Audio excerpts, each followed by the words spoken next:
Okay, so in this one, I wanted to go over a little bit of a perspective that shows the kind of power the administrative level of the portal system has. The administrative level is pretty well unrestricted as far as what they can look at within the system. And as I'll show you in a moment, there's a few systems that come together to make up the technology network that kind of pulls all the pieces together. One thing you have is the red dress client data, and the red dress data is the point of sale system data that is used in the franchises. The second thing you have is batch book. The batch book is just basically the CRM data. It keeps track of what we saw perhaps in the previous video where somebody logs in and says they followed up on a client at 12 o'clock and then they wrote a note about it. It saves that CRM specific information, so that's batch book. And then the third system we have going on here is MailChimp. And MailChimp's used for email marketing, and you can do a lot of great stuff with it. So what's represented here, the point I'm trying to make is that this represents three products basically. So red dress you can't actually get at unless you have specific software. You can't just go to it like MailChimp.com, for example. And part of the reason why this portal is so useful is that it kind of abstracts away having to go to these services. You're able to get at all your MailChimp data, for example, by clicking on this button. And it builds a report and it takes a second, and all of a sudden I see all my click-through data. Whereas, on the other hand, I'd have to come here, I have to log into MailChimp. Oh man, you know what? I actually don't remember my MailChimp username and password, so then I gotta go into my notebook here. Instead of doing that, this portal system authenticates for you. It cuts a lot of tape out of the way of the information you need. So it saves a lot of time. So this is a good example. This is the email click-through report for the August newsletter that went out. And this is all data that's collected by MailChimp, so you can tell, for example, on this screen, who opened it the most. So Debbie4U at shaw.ca opened it 24 times. That seems like a lot. You gotta wonder. So then you could put your mouse cursor over their profile and click it, and it pulls up just basic data here. We get their first name, their last name, their subscription status if they're on the email. So this is good to know to see who's kind of fanatic about your product, I'd say. And these two can be searched. You can take these and then try to search them against, let's say, your red dress database, or you can search them against your batch book database to see if they're in the system. This report is pretty, it could be more complicated. It could easily benefit from more work and do more sophisticated things. The other thing it does is, if you go to the lead open report, this is an interesting screen because you're going to get to see where people, oh I'm sorry, I clicked on the wrong screen here. Click report. Yes, as I was saying, this gives you a breakdown of how effective the email was, and this is great if you're looking for e-marketing statistics to see if your campaign's really, kicking butt, or if it's not really getting used too much. You can see these here. Soft bounces, hard bounces, total opens, last opens. These are great statistics to know at a glance.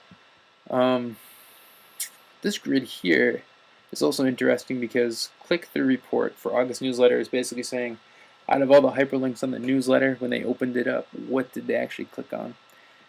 And here's a great example of the statistic right here. It says click totals, which means 420 total clicks on it. Unique is 382. And those are unique people, unique IP addresses. So this is just blowing everything out of the water. 382 unique clicks. The closest thing to it is 73, and then 60, and then 12, and then you can see it kind of falls off down here. You can see what's not really effective. So let's say you're curious as to what that was. The link is on the left-hand side. If you click that, it opens up and shows you what was so effective in the email newsletter. And it goes to the corresponding page. So this is great stuff to drill down into campaigns to see what's effective. And all that's with 2 clicks of the portal. That would take you like 15 to get to it within MailChimp. Okay, so that's interesting. The batch book prospect data, we looked at this. But at an administrative level, this shows you if anybody picked from the form that they didn't have a location to go to. I'll just pull that up real quick. Excuse me, losing my voice a little. This form here, if they were to fill it out and click no location, then at the administrative level, there's another chance to associate that unassociated lead to an existing franchise. And what this does is it loads up a list of all the franchises in the system. So this lead, for example, could just be delegated pretty much anywhere. You just click to it, and then it'll update and disappear from the list. So in the rare case that there's like a handful of these in the system, at least they don't fall through the cracks. At the admin level, they can be seen and caught. And then there's basic contact data to the right of it. You could call somebody if possible, or just email them directly. Fairly straightforward.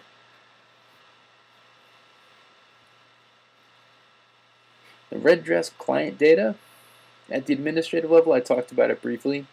You can see all the stuff. I think it's on franchise location 1. Diet specifics also interesting too. This is going to pull up. This pulls up a lot of data. There's stuff in here that could be sorted and abstracted into more complicated visuals like pie charts, or a better way of analyzing the data to make it useful. But you'll see in a moment. It's all searchable if you know what you're looking for. It's a big report. This one takes a moment because it's just going to pull down a ton of data. So targeted reports are good. This button is basically just raw data, huge amounts of it. And the reason why I offer it this way is because if you are really looking to go dig in for some piece of data, I mean, there's 1,500 people in this thing. Chances are it's in here for you. Okay, cool. So, yeah, that did take about 60 seconds, but look at all this, awesome data. So, okay, we have rounds here. This is what round cycle they're on. A lot of these folks don't have that data. Some people didn't, do a round. Here you go, 7, 5, 4, 3, 2, all this kind of data. And then right next to it, you've got their start date, their end date. So basically, you're looking at their maintenance history here. I mean, you know better than I do how good these numbers can be. Almost 1,500 before. But it's able to go right down and pull up all the information associated with that sales associate. It's really great stuff. 2. So it's kind of broad too, it's not so great if you're just using it for like a single number, but if you're matching something in particular, it's pretty good. So that's that screen. I think that screen is probably going to continue to evolve to more specific, more interesting diet-specific data. But the takeaway is it's there. It's a big report. Your data is probably in there. So right now it's accessible. Oh, this is what I was talking about, the filter. If you click here, this is new clients within the last 30 days. So this report takes maybe 3 or 4 seconds as opposed to the full report, which would have taken 30, 40 seconds to run. So we can make more fine-tuned reports as we know what we need to be reporting on, which is where we need your help to kind of coach us onto what data is helpful for you for making good decisions. And those are pretty much the 3 aspects of it. So that's kind of the point I wanted to get across, is that this data is the top level of it. This is the administrative.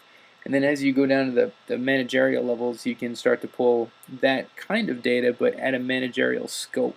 You can see all that good data about your piece of the pie at that level. So it kind of divvies it down to what you need to see or what you don't need to see to make decisions.